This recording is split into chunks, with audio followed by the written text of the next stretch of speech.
dosa untuk orang yang melakukan lesbi, gay. Satu kali ciuman itu seperti menzinai ibunya 70 kali. Menzinai ibunya sekali itu seperti membunuh 70 nabi. Berarti 70 kali 70, 4.900 nabi yang dibunuh. Membunuh satu orang biasa saja itu seperti membunuh seluruh dunia.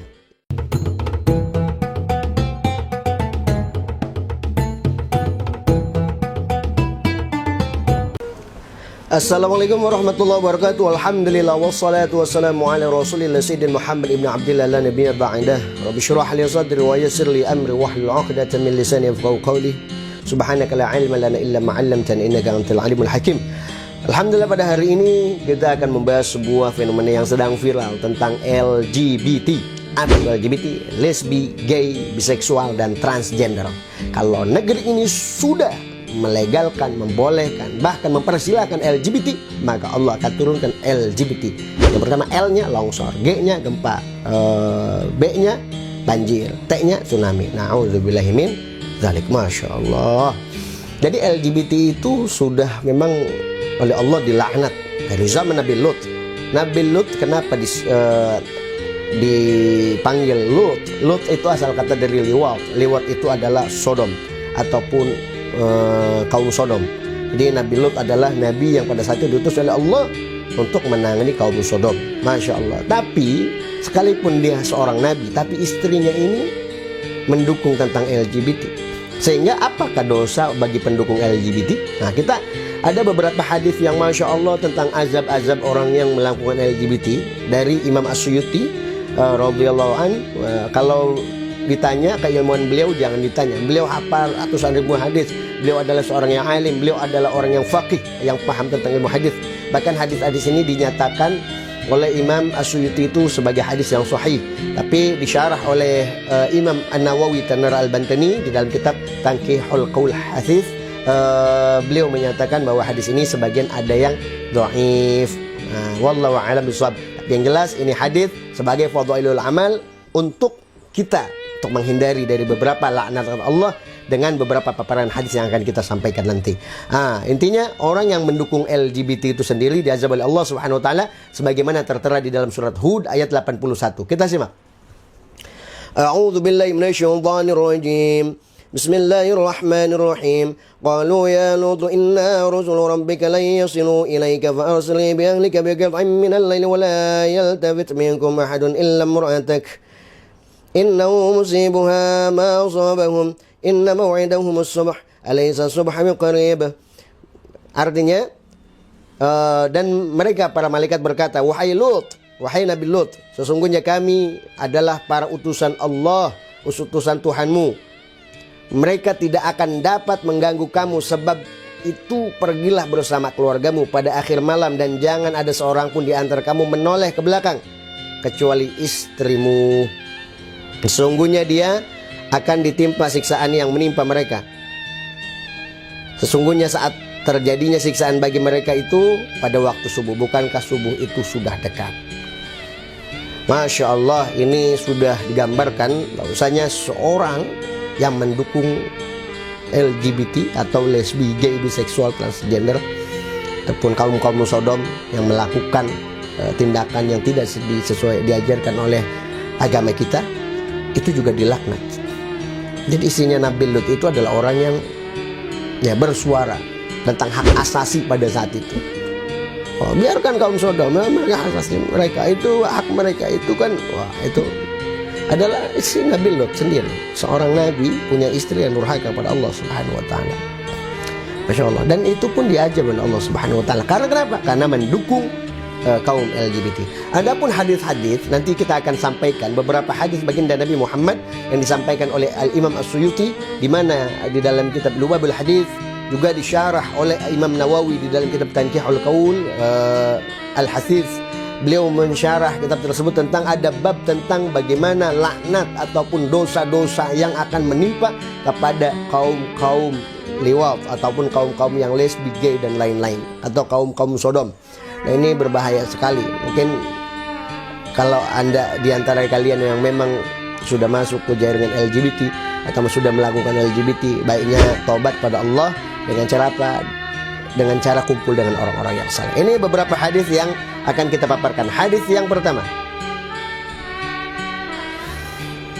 Nah, ini dalam kitab Lubabul Hadis disampaikan oleh Imam As-Suyuti. Qala alaihi salatu wassalam, "Law igtasala al-lawtiyyu bima'il bahri lam yaji' yaumal qiyamah illa junuban." Jika seseorang penyodomi ataupun seorang yang lesbi, gay, itu mandi dengan air laut, maka tidak akan datang pada hari kiamat kecuali dalam keadaan junub. Jadi kalau orang yang melakukan lesbi, gay, itu mandi junub, sekalipun air laut ini habis sama dia buat mandi junub, tetap hari kiamat dalam keadaan junub, kecuali bertobat pada Allah Subhanahu wa taala. Insya Allah dengan taubatan nasuha, Allah menerima taubat kalian semua. Allah membuka pintu taubatnya untuk orang-orang yang mau kembali ke jalannya. Maka perbanyak baca ihdinas siratal mustaqim, ihdinas siratal mustaqim, ihdinas siratal mustaqim. Bagi mereka yang tersesat, perbanyak kalimat tersebut untuk dibaca. Setiap kali langkah kalian, insya Allah Allah tunjukkan kepada jalan yang lurus. Adapun hadis yang kedua, waqala alaihi salatu wassalam, "Man qabbala gulaman bi syahwatin azabahullahu ta'ala finnar alfasanah." Artinya Rasulullah SAW bersabda, "Man qabbala gulaman bi syahwatin." Nah, barang siapa laki-laki, qabbala, ini qabbala berarti laki-laki. Kalau perempuan qabbalat. Jadi laki-laki yang mencium, gulaman yaitu anak laki-laki. Ini anak kecil loh yang dicium. Laki-laki nyium anak kecil laki-laki bisyahwatin, walaupun dengan syahwat, walaupun dengan anak kecil, ataupun laki-laki doang dong Ustaz. Perempuan juga berlaku. Jadi walaupun perempuan juga sama. Jadi ini hadisnya maknanya global ya, walaupun yang dikategorikan ini sebagai laki-laki, tapi maknanya juga untuk perempuan juga. Walaupun perempuan mencium anak kecil perempuan bisyahwatin, dengan syahwat, azabahullahu ta'ala finnar alfasanah, maka Allah akan mengazab di neraka. Satu kali ciuman itu 1000 tahun di neraka. Jadi satu kali ciuman, laki-laki mencium anak kecil laki-laki, perempuan mencium anak kecil perempuan, satu kali ciuman dengan syahwat ya. Beda ciuman sayang dengan ciuman nafsu ya. Kalau ini nafsu, pakai hasrat, pakai imajinasi yang macam-macam. Satu kali ciuman itu diazab oleh Allah 1000 tahun di neraka. Satu hari di neraka, 1000 tahun di dunia. Masya Allah, na'udzubillah min dzalik. Satu hari di neraka itu 1000 tahun di dunia. Fi yaumin kana miqdaru alf sanah. Fi yaumin, satu hari di neraka 1000 tahun di dunia. Masya Allah. Nih kalau kita 2000 nih di sono baru 2 hari. Masya Allah, ini 1000 tahun loh.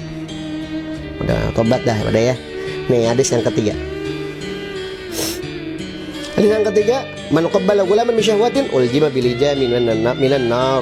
Man qabbala gulaman bi syahwatin uljima bil ijami minan nar. Barang siapa yang mencium anak laki-laki dengan syahwat, maka akan dikekang oleh api neraka ya. Akan disiksa intinya orang yang laki-laki nyium laki-laki, perempuan nyium perempuan, walaupun yang dicium anak kecil, tapi dan kata lebih syahwatin, dengan syahwat. Kita kan sering itu ngeliat ustadzah masjid cipika-cipiki, itu kan bukan ciuman syahwat, itu beda lagi, itu ta'ziman, beda. Dan hasil ta'zim dengan syahwat beda. Yang melakukan dengan syahwat itu termasuk kategori liwat ataupun orang yang gay, lesbi.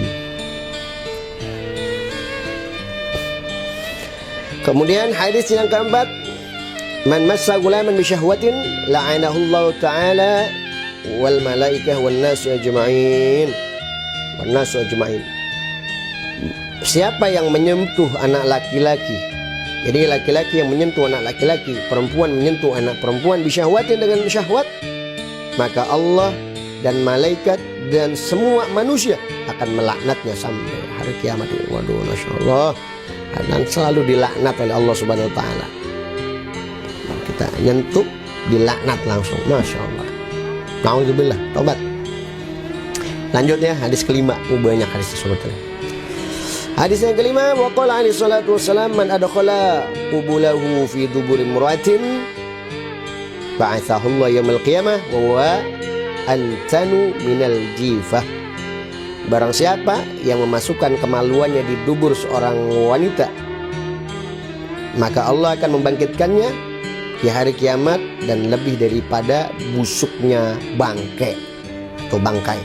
Jadi kalau ada laki-laki yang mohon maaf, kalau ada laki-laki memasukkan kemaluannya di dubur perempuan atau lubang anus perempuan, kalau bahasa yang dikenal anal, ini akan datang nanti siksaan di hari kiamat. Itu tubuhnya akan busuk melebihi daripada busuknya bangkai. Masya Allah, ini nggak boleh juga tuh. Jadi kalau ada suami istri pun, walaupun suami istri, nggak boleh melalui lubang anus. Jadi ada lubang inti yang harus ditempuh. Kenapa harus lubang kotor gitu? Ya, ini nggak boleh. Ini juga berakibat buruk bagi kesehatan kalau tidak sesuai dengan ajaran. Makanya Islam itu mengajarkan semuanya. Nanti kita akan bahas poin per poin. Nanti kalian boleh komen apa yang harus kita bahas nanti di Muslim Harus Tahu ini. Nanti akan ada pengetahuan yang akan kita bahas ya. Boleh ajukan di komentar. Hadis yang ke-6, kita lanjut. Idza atarrajulu rajula fa huma zaniyani wa idza atatil mar'atul mar'ata fa huma zaniyatani. Apabila seorang laki-laki mendatangi laki-laki ataupun homoseksual, itu juga termasuk orang yang berzina. Dan apabila perempuan mendatangi seorang perempuan lainnya, yaitu lesbian, maka itu juga termasuk kategori berzina. Hadis ini diriwayatkan oleh Imam Al-Baihaqi dari sahabat Abu Musa radhiyallahu anhu. Jadi laki-laki yang ketemu laki-laki dengan keadaan homoseksual dan perempuan ketemu dengan perempuan, itu juga termasuk kategori zina. Bertemu doang, bukan maksudnya melakukan misal lesbi, melakukan gay. Jadi laki-laki bertemu dengan laki-laki untuk melakukan homoseksual, perempuan dengan perempuan dengan melakukan lesbi, itu termasuk kategori zina. Dan di hari kiamat juga dicatat dengan kategori pezina. Kemudian hadis yang ke-7. Ini hadis yang ke-7 ini hadis yang Masya Allah, dosa untuk orang yang melakukan lesbi, gay. Masya Allah, ini dosanya bahaya, ini wajib diketahui. Apa? Kita simak hadis yang ke-7 ini. Wa qala alaihi salatu wassalam, man qabbala ghulaman bi syahwatin fa ka'annama zana ma'a ummihi 70 marrah wa man zana ma'a ummihi marratan wahidatan fa ka'annama qatala 70 nabiyyan. Kita ulangi ya. Man qabbala ghulaman bi syahwatin fa ka'annama zana ma'a ummihi 70 marrah wa man zana ma'a ummihi marratan wahidatan fa ka'annama qatala 70 nabiyyan. Barang siapa laki-laki yang mencium anak laki-laki dengan syahwat, ataupun perempuan mencium anak perempuan walaupun anak-anak ya, apalagi yang seumuran ya, bisyahwatin dengan syahwat, walaupun yang seumuran bisyahwatin, kalau ciumannya dengan syahwat sesama jenis, faka'annama zana ma'a ummihi 70 marrah, maka seperti menzinai ibunya 70 kali. Masya Allah, menzinai ibunya sekali saja, faka'annama qatala 70 nabiyyan wa man zana ma'a ummi marratan wahidatan faka'annama qatala 70 nabiyyan. Barang siapa yang menzinai ibunya sekali saja, maka seperti membunuh 70 nabi. Masya Allah, menzinai ibunya satu kali membunuh 70 nabi. Satu kali ciuman itu seperti menzinai ibunya 70 kali. Menzinai ibunya sekali itu seperti membunuh 70 nabi. Berarti 70 kali 70, 4.900 nabi yang dibunuh. Membunuh satu orang biasa saja itu seperti membunuh seluruh dunia. Itu yang diterangkan dalam Al-Quran. Satu kali cium 4.900 nabi yang dibunuh, dua kali 9.800 nabi, dan seterusnya. Satu kali cium menzinai ibunya 70 kali, dua kali 140 kali. Masya Allah. Ini bahayanya orang yang lesbi. Itu baru nyium, belum yang lain-lain ya. Ini baru nyium, belum yang lain-lain. Itu ringannya saja dosanya sudah segitu, apalagi yang berat-berat. Nah, tobat ya. Masya Allah. Ini banyak kok cara tobat. Kumpul. Makanya kalau lingkungannya baik, insya Allah ke bawah baik. Kumpul dengan orang-orang yang baik. Orang yang rajin ibadah, ke bawah nanti rajin ibadahnya ya. Kenal dengan kiai-kiai, habaib, ustadz, insya Allah dibimbing. Ada juga banyak metode, di psikolog juga bisa konsultasikan, di psikiater bisa dikonsultasikan, ataupun juga melalui metode brainwash, ataupun juga masuk ke gelombang delta. Banyak sebetulnya. Kalau pengen niat untuk berubah, insya Allah banyak cara. Hipnoterapi ada, neuroterapi juga ada, banyak lah. Sebetulnya kalau kita niat, insya Allah ada jalannya di situ. Semua dosa sebesar apapun Allah ampuni jika kita mau bertobat pada Allah. Innallaha ghafurur rahim. Allah itu Maha Pengampun lagi Maha Penyayang. Nah, hadis yang ke-8, wa qala alaihi salatu wassalam, man lata fi ghulam asbaha fi qabrihi khinzir. Barang siapa yang mensodomi anak laki-laki, ini laki-laki mensodomi anak laki-laki, ataupun perempuan lesbi dengan anak perempuan, maka ataupun dengan yang seumuran lah pokoknya, maka ia akan menjadi babi di kuburannya. Maka azab yang paling ringan itu untuk kaum sodom itu di kuburannya menjadi babi. Kemudian hadis yang ke-9, wa qala alaihi salatu wassalam, idza lumisal ghulam ihtazzal arsyu wa qalatis samawati ya rabbana aumirna nakhatifuhu wa qalatil ardu ya rabbana aumirna nabla'uhu. Jadi jika seorang laki-laki memegang anak laki-laki ini dengan syahwat, ya, maka arus itu berguncang. Kemudian langit-langit berkata, wahai Tuhanku, apakah kami diperintah untuk menyambarnya dengan petir, ataukah kami diperintah untuk nyambar tuh orang? Jadi kalau Allah memerintahkan itu disambar, ya disambar itu orang. Bumi pun berkata, wahai Tuhan kami, apakah kami diperintah untuk menelannya? Apakah kami diperintah untuk mengambil itu orang yang melakukan perbuatan tersebut? Maka inilah rahimnya Allah. Nah, kadang ada yang bertanya kepada kita, Ustadz, di zaman Nabi Lut itu orang kalau udah kena azab jadi babi. Di zaman Nabi Daud sama, orang nggak sholat langsung jadi monyet. Ada orang durhaka langsung jadi babi.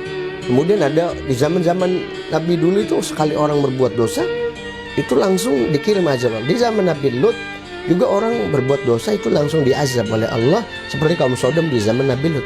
Lah kok di zaman Nabi Muhammad nggak demikian? Nah, ini kadang-kadang ada yang nanya kayak gini.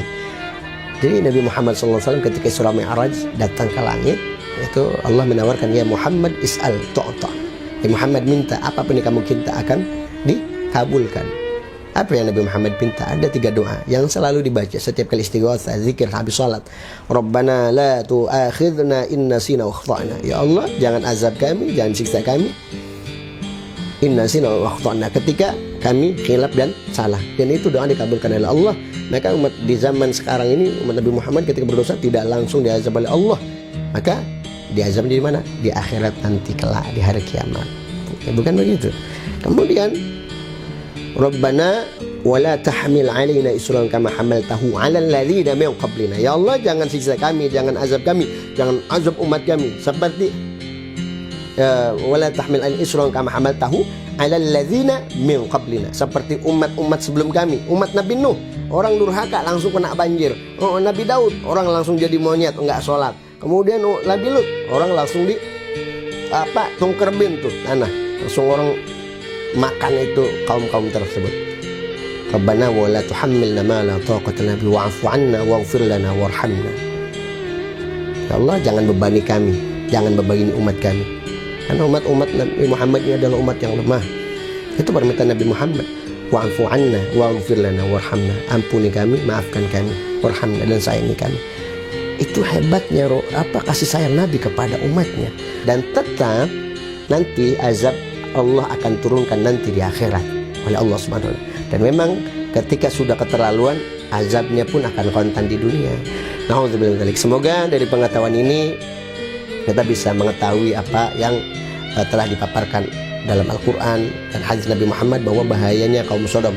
Nah, next insya Allah kalau ada beberapa nanti penelitian-penelitian yang akan kita gambarkan sesuai dengan fenomena-fenomena yang terjadi. Dan jangan lupa komen apa yang harus kita bahas, dan like, share, subscribe biar saya semangat untuk membuat konten lagi. Insya Allah semoga manfaat. Dan ingat, hadis itu memang menurut Imam Nawawi adalah hadis yang dhaif. Ada beberapa hadis yang dhaif, tapi beberapa ada yang sahih, beberapa ada yang derajatnya diakui. Tapi kalau menurut Imam Jalaluddin As-Suyuti menyatakan bahwa hadis-hadis yang dipaparkan oleh beliau itu dalam kitab Lubul Hadis adalah hadis yang sahih. Kalau ditanya keilmuan Imam Jalaluddin As-Suyuti, jangan ditanya, beliau adalah orang yang alim, dan kita percaya apa yang disampaikan beliau adalah berdasarkan sanad yang terukur sesuai dengan diajarkan para alim ulama, dan memang sanadnya sudah tidak bisa diragukan lagi dan bisa diakui. Dengan hadis yang kita paparkan tadi, insya Allah kita bisa lagi mendekatkan diri kepada Allah dan menjauhi segala perkara yang mungkar ataupun yang bisa membuat kita terjerumus ke dalam dosa yang sangat besar yang tidak diridhoi oleh Allah ataupun tidak diridhoi oleh baginda Nabi Muhammad, ataupun dosa yang terlaknat. Maka dari itu, untuk kaum lesbi, gay, sodomi, senantiasa bertobat pada Allah. Pintu Allah terbuka lebar-lebar. Jika memang butuh konsultasi, datang kepada ustadz-ustadz yang memang bisa memberikan pencerahan. Boleh juga kepada saya, nanti kita share, kita komen sini, yang mungkin kalau ada yang melihat video ini, Masya Allah, kita akan bantu dengan teman-teman ustadz yang lain untuk bisa bimbing ke jalan yang benar yang diridhoi oleh Allah Subhanahu wa taala. Wal afu minkum. Wassalamualaikum warahmatullahi wabarakatuh.